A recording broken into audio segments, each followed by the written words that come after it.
Andika kula ingkang putra ngaturaken sembah pangabekti kunjuk.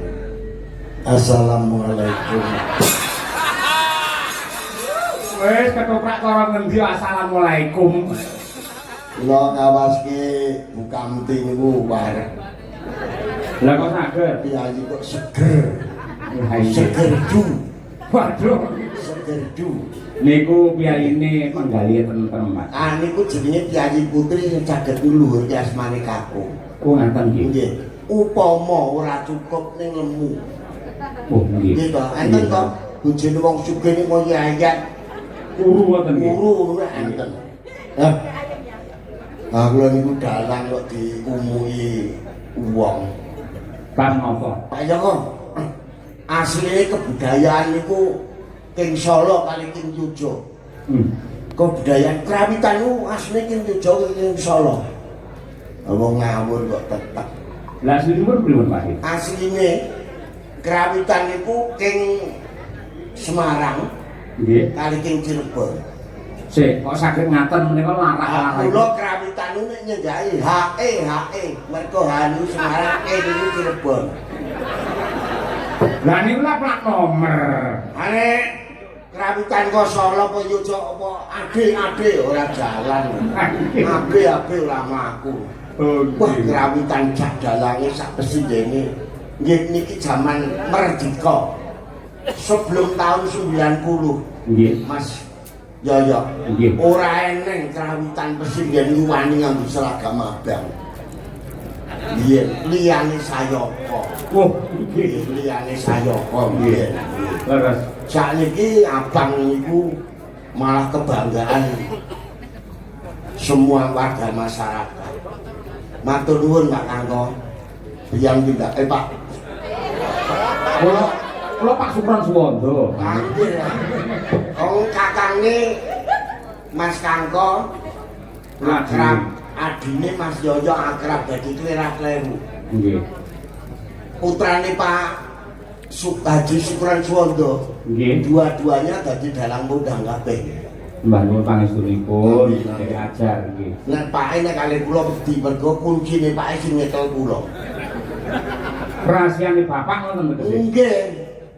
Pak Haji Supran Suwondo nak sire ajeng seneng bojone Suwardi Cak Dikin.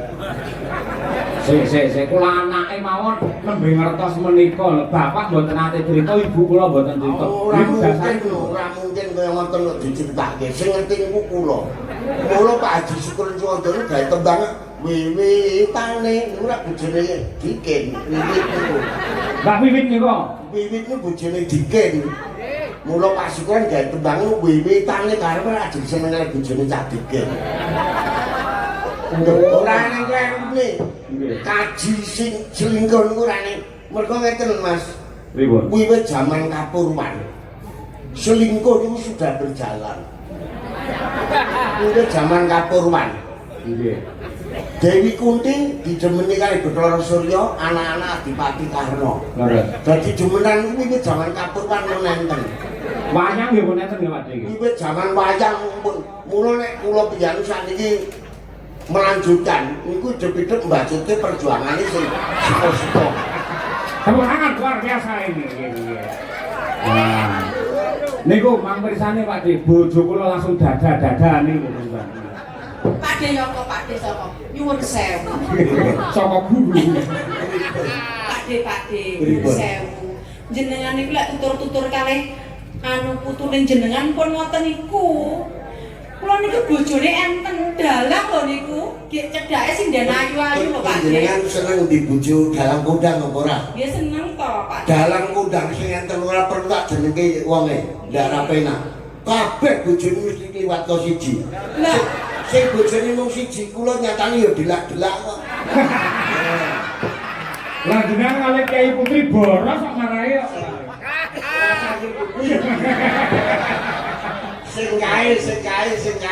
Kabeh mesti bojone kliwat to siji. Nggih. Nek tiyang pengen dibujuk dalang kondang, kudu kliwat to siji.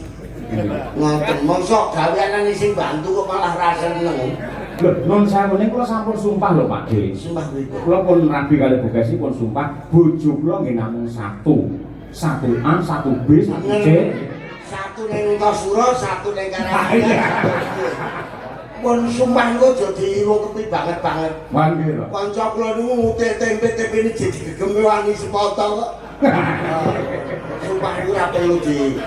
Sakniki jamane wis maju, sumpah-sumpahan wis ora berjalan. Nggih. Saestu. Nggih. Nggon manggu buku kula. Lah jare Bawa Laksana ngoten niku yen dalang cerita. Pripun? Bawa Laksana tegese pangandika kudu. Ampun buku cangkem dalang. Dalang ku jarkone njo mujar iso nglakoni. Lha nuwun sewu wong nyatane jenengan menawi ngendika pas jejer Ngamarta nggih Prabu Puntadewa ngambek ber budi Bawa Laksana. Lah ngoten Ah, saniki bawa nu minggat teng Sumatera. Kula niku Mas Jojo. dalem. Wah, njet karo Mas Kangko. Nggih. Mas Joko Siswanto kok lancang. Pripun? Kok wani kanthi bintang tamu Pak Sayoko. Bintang tamu ki piye gelahe? Lah nggih kula melu pratapan lho Pak Dino. Mula niku kula nggih deg-degan. Wong dagelan iso lucu niku eneng danane kok. Niki kula jagong. Kula nek jagong karena nganteni Mas Ramli kali Mbak Kamting ku biyen sing mayang kula. Wah, tepuk tangan Pak Diyoko. Nggih. Niki pernikahan Mas sing Tahun mayang. kemudian wayangan Mas Yoyo. Kula nampak tilas panjenengan Pak niki. Nggih. Dalang itu jenenge sinten jenenge? Angger ngawas ki jane kelingan Juahir ae. Lah niku nggih pramu ben. Kula Cahya Kuntadi. Cahya ki sorot kehebatan. Nggih. Kunto ki pusaka ngrampungi.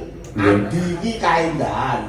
Dadi Mas Ramli kali garwane sak putra wayahe gitu. Nggih. Men dadi pusakaning keluarga sing gayuh kehebatan lan kaendahan. Wah, tepuk tangan luar biasa. Bu niki mawon nuwun sewu tenda warna kuning kalian putih niku jebul enten maknane kok. Lho. Iki lho Pak Dik. Malah kok deleng-deleng. Senengane kok. Niku wau lho paring dawuh. Kok niku kuningane putih Pak Suro. Lho niku enten maknane. Kuning niku pernikahan emas, putih niku tegese suci. Dengan sucinya katresnan jati bakal menuju perkawinan emas yang sangat luar biasa. Lho niki kabeh do ngangge abang, aku bangga menjadi orang Klaten yang luar biasa. Nggih. Nggih. Ngenteng-ngentengi bintang tamu ngene iki kurang. Dalang kok digugu. Wade wong nggih ngopeni. Kula nu sok kemropok nek dalang umuk le, dalang. Dalang iki member umuk. Ning Klaten iki wong mes kok umuk. Pripun niku? Tenggeng Bangjo. Nggih. Abange rada suwe enten pegawai kecamatan. Nyandang korpri. Nggih. Dhuwur korpri ngisor biru nganggo sepatu gandeng abang mandeke lek suwe. Nggih. Jagoan kali wong ngemis. Mas, aku ngemis ku wis suwe to, Mas. Sing ngemis ku mau ngemis suwe kok umuk. Aku ngemis ku ora sedina muput to, Mas. Mung tak jipuk 2 jam kok. Sak jam metuki 300.000 dadi aku nyambut gawe 2 jam itu 600.000. Juji korpri pegawai kecamatan gede. Kulo nu mongko sesasi belanja kulo mung 1.600.000 UMR. Oke. Wis aja tak baseni wong aku malah mesake ngomong karo ngomong. Ngene wae, nek kowe gelem mulai sesuk tak jak ngemis. Mangsane dhuwur wong ngemis karo korpri. Ane korpri niku sing disiplin mung sing lanang. Nggih, Bose, kok saged ngoten. Nek sing lanang rak dhuwur korpri, Nggih. kathoke rak biru. Lara. Nek sing wedok kathok mboten mesti biru. Ana sing coklat. Nenek tali ini barang.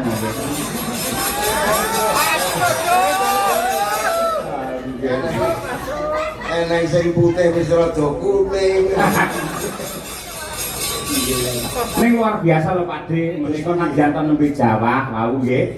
Parandine para pamirsa Klaten, mongko kula namung saking Sabrang Blitar aslinipun kathah ingkang kepangrawuh, dados ini menjadi bukti bahwa penonton wayang Klaten Laladan Jatinom adalah pelestari budaya Nusantara. Boten mung niku Mas Yoyo. Nggih. Piyayi Jatinom wilayah Klaten niku kandel imane enten ngersane Allah. Tandane Jadi ngerasa bahwa banyu niku penguripan. Banyu niku kanugrahan. nah niku. Lah wong salahe Pak Ramli kok ya abote sepiro ning nggon aku ya Mas Samad Suryani barangi mara ning nggon aku kok ya emoh lho. Kulo niku nek wis nyetel kuncine nulak udan niku paling mayat. Lah mumpung jenengan rawuh kok kula ditulari. Aku tidak terang tadi. Nggih, terang. Kula tulak kok. Enten apa lho, Pak? Enten. Pripun? Najan udan niku banyu. Nggih. Ning enten sing ngreksa.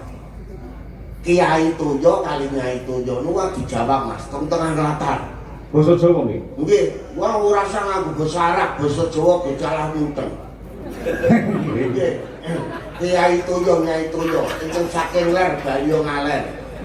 Kiai Toyo, Nyai Toyo ingkang saking wetan Bayo ngetan, ingkang saking kidul. Sing ngaler niku sing dhuwur, Mas. Sing dhuwur niku rada angel. Lagi. Nyatanipun jenengan rawuh jenengan pangestu nggih tingkah saestu kok. Nggih, saestu. Ning nggih leres pangandika panjenengan bilih Tirta utawi toya menika lak simbole penguripan. Menawi insyaallah menika barokah kagem keluarga Bapak Haji Romli saputra. Panjen saestu, saestu. Nggih. Katen. Lha pripun iki aku diseneng-senengi bawa. Wah. Oh, nek ngeten kula nderek bintang tamu kemawon. Nggih, badhe duet kali sinten boleh? Nggih. Alah wis ora sah. Nggih tombo kangen Pakde timbangane napa ngoten. Kula niku seneng niku mung nek temparan Mas yo. Nggih, nek mulih Bali jutek teh. Mergo wong bludak-bludak nang lawang teng omah dhewe kok. Masyaallah. Jan tenan. Nggih. Nah, niku delalah bingung kan Mbak Kesi. Bareng kula dudo niku bingungan. Angger mulih iki jur klaru nggo tanggaku ora biasa. Alah iki sengaja kuwi. Weru kuwi. Delalah mriko didelem dadi. Ah nggih. Kapahargya tiba ingin iki Nggih. sampun 50 warsi wis 50 taun Nggih. denya manggon Brayan kulawarga asmane Pak sinten mau Pak Romli. Bapak Romli lan garwane terus tibaku mugi mangke rahayu ayem tentrem lahir lan batin sembodo kang jinangka jumbuh kang ginayo tiba oli Nggih. dan ditandhapuk keluarga kang sakinah mawaddah warahmah yekti Terakhir os. hayu-hayune kala Pancen kancane Mbah Supron tenan lagi spontanitas langsung dadi dandang gula.